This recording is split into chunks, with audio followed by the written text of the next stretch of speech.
Hello and welcome to the She Reads Romance Books podcast, the ultimate show for romance book lovers looking for the best books worth reading. I'm your host, Leslie Murphy, and in each short episode, I share my favorite book list of recommendations so you know exactly what to add to your must-read list. Join me as I explore the romance genre and have fun collecting book boyfriends along the way, because life is better with a love story.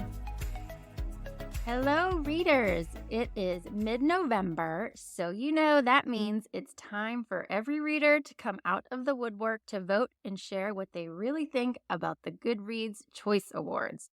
And this year, just like any year, the awards, especially for Best Romance, are kicking up some controversy, and I wouldn't expect anything less. In this episode, I'm sharing some of my thoughts on the 2023 Goodreads Choice Awards nominees and discussing a few snubs along the way. And I should say, if I'm talking way too fast in this episode, it is because I just had my first ever pumpkin spice latte. So I am amped on more caffeine than I've ever had probably in my life. I feel like I'd be jumping off the walls at this point. So my apologies if I'm talking way too fast in this episode. And I give a thumbs up to pumpkin spice lattes, although I only went with one pump because otherwise it would have been way too sweet. But yeah, I think I'm a fan now. So anyway, back to the Goodreads Choice Awards. I actually, for one, think it's great that there's even an award for best books. Authors work really hard on their craft, so I like that the Goodreads Choice Awards can recognize their efforts. But of course, nothing is ever perfect, and politics, money, and influence always have to ruin things or sort of taint things. So it's also a toss-up about what to really think of them because they can't ever really make everyone happy, right? But before I get into that, in the romance books that I think were snubbed in this year's list of nominees for Best Romance, I am going to take a look at the list overall first. And I would say at first, I was like, what the fuck? Where is Fourth Wing? Of course, it had to have been nominated since it's been a bestseller for weeks. So I took a breath and realized that it was nominated, but it was nominated in a brand new category for this year's Goodreads Choice Awards, and that is the category for Best Romantasy. It's up against not one, not two, but three books by Jennifer L. Armentrout and a lot of other really great books. So you can check it out there or on my list of the 2023 Goodreads Choice Award nominees for Best Romantasy on the blog. I actually really like the creation of this category because I think there's so many books that can fit into it. And it's only going to be a category that continues to grow. So kudos for this move, Goodreads. However, I understand how some readers think it's a bit much to have three fantasy categories, especially when they decided to remove other categories for this year, like children's and middle grade novels, poetry, and graphic novels. So we'll see how all of that plays out. Interestingly enough, Iron Flame isn't going to be eligible for the 2024 Goodreads Choice Awards since it was released just days before these awards went live, making it really only eligible for this year, but I'm sure we'll get another book in the Fourth Wing series that might make an appearance in next year's awards, or at least hopefully. Divine Rivals was another book that I was pretty upset not to see on the list of Best Romance. Nor was it on the list of Best Romantasy, but alas, I calmed down because it is actually on the list for Best Young Adult Fantasy. So, phew, I already went there and cast my vote for that book because I think it is amazing. And then I was happy to see that Ali Hazelwood's latest release, Check and Mate, was nominated, but you'll find that book in Best Young Adult Fiction. So the moral of the story is search around, folks. That's the message because you can find books pretty much anywhere if they cross categories. So don't initially freak out like I did. As for the actual list of nominees for Best Romance, I was pleasantly surprised to find out that I have read 9 of the 20 nominees so far. and I'm actually currently reading 2 more of them, including The Right Move by Liz Tomford and A Long Time Coming by Megan Quinn. So 5 of the 9 books that I read are actually included on my own list of best romance novels of 2023 because they are 5-star reads for me.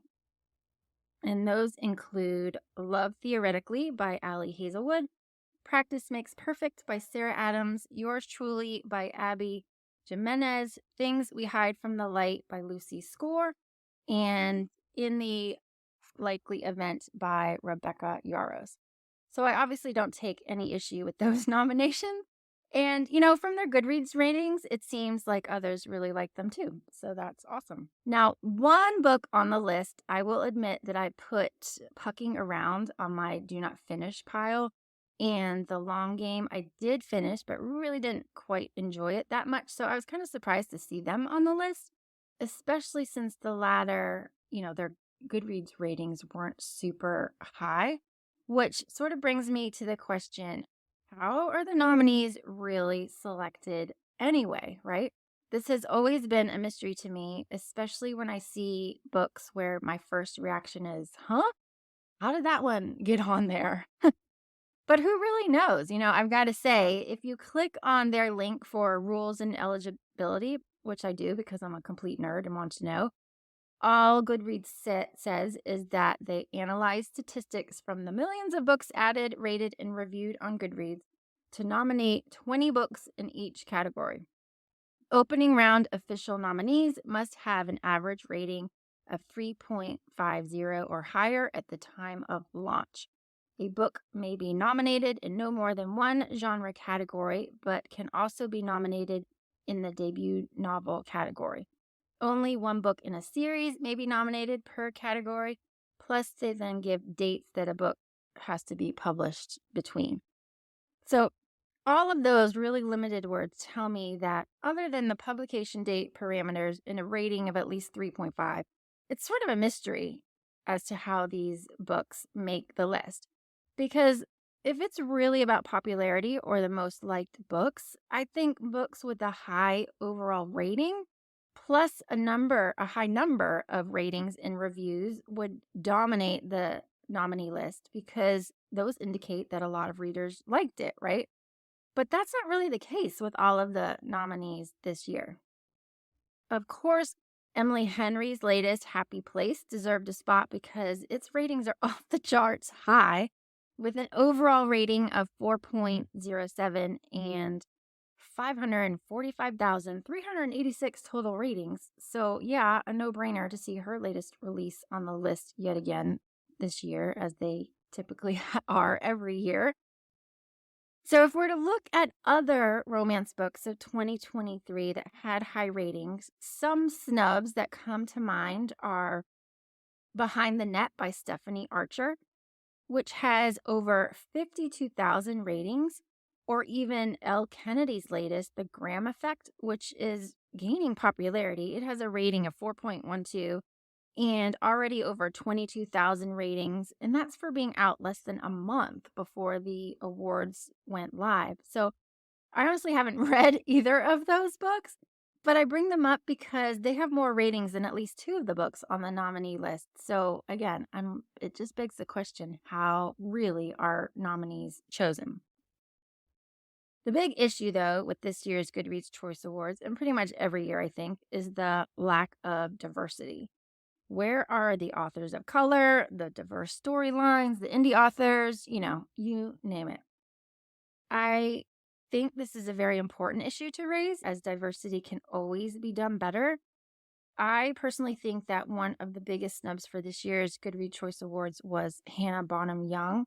She is an indie author whose books really appealed and did fantastic with readers, so much so that her books have been picked up by a publisher, I believe.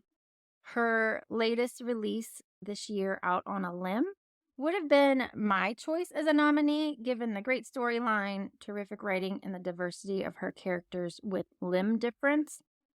It has a 4.42 overall rating with over 26,000 ratings and almost 5,000 reviews, which is pretty awesome and impressive, I think. Another author I would have liked to have seen, or who I think deserves more recognition in general, is Tal Bauer. He's a male romance author who writes the best gay romance. And this year, his release, How to Say I Do, made my list of best romance novels of 2023. Though, I kind of get why it didn't make this list of nominees because it only has about 5,000 ratings, which is lower than a lot of the other books. I actually kind of expected to see Queen Charlotte by Julia Quinn and Shonda Rhimes on the list of nominees, even though, again, I haven't read this book, but given the popularity of the book and the show, it wasn't nominated. There is a complete lack of historical romance on this year's nominee list, as well as authors of color, as I mentioned, which hopefully will change next year. I didn't read X's and O's by Amy Lee, but that book was on my potential nominees list as I was sort of formulating it in advance of these coming out. And because even this book had more ratings than some of the nominees and would have improved the diversity of books and authors for this year's awards. Talia Hibbert's Highly Suspicious and Unfairly Cute was nominated, however, in the young adult fiction category, so that was great to see. Other snubs that I thought would make the list is Lynn Painter's adult romance Love Wager. It's a super cute romance with over 42,000 ratings about Hallie and Jack, who have a one-night stand, but she escapes their hotel room the next morning without a word, but they end up meeting or finding each other again through a dating app and decide to become friends and help each other out with their dates while, of course, falling for each other. It was super cute. I really liked it. I was happy to see that Megan Quinn finally got some recognition because she's been crushing it lately and really churning out the books.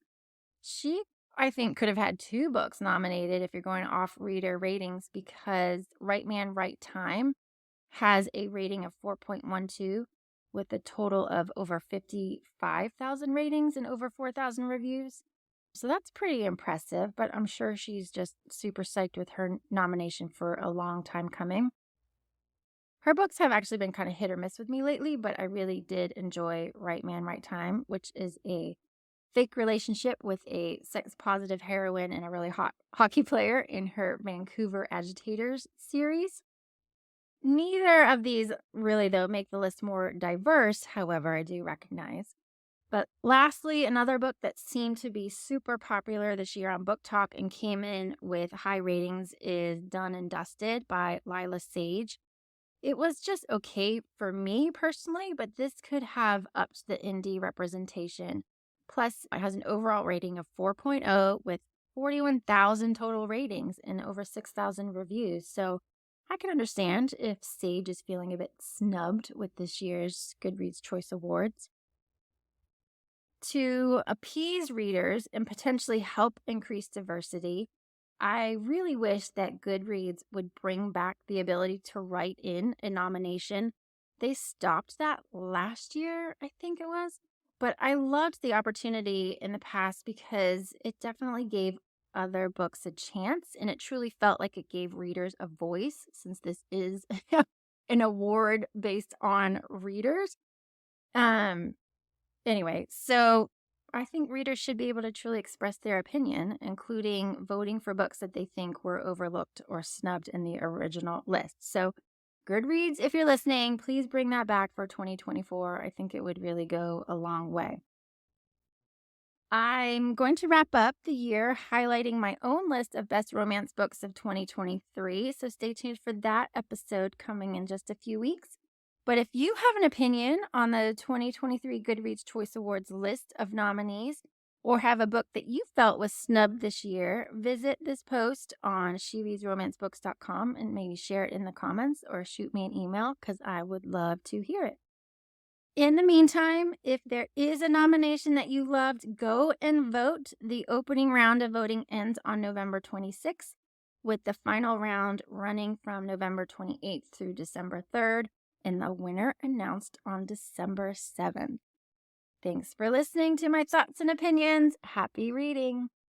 That's all for this episode of the She Reads Romance Books podcast. I hope you enjoyed it and found some new books to add to your TBR list. If you did, please subscribe, rate, and review the show on your favorite podcast app. It really helps me reach more romance book lovers like you, and I appreciate your support. If you're a book boyfriend collector like me, then you'll want to join my email list so you never miss a podcast episode or a new book list. Just visit shereadsromancebooks.com/join and sign up today. As a thank you, I'll instantly send you my list of top 10 book boyfriends that will make you swoon. Trust me, you don't want to miss this list. Thank you for listening, and until next time, happy reading.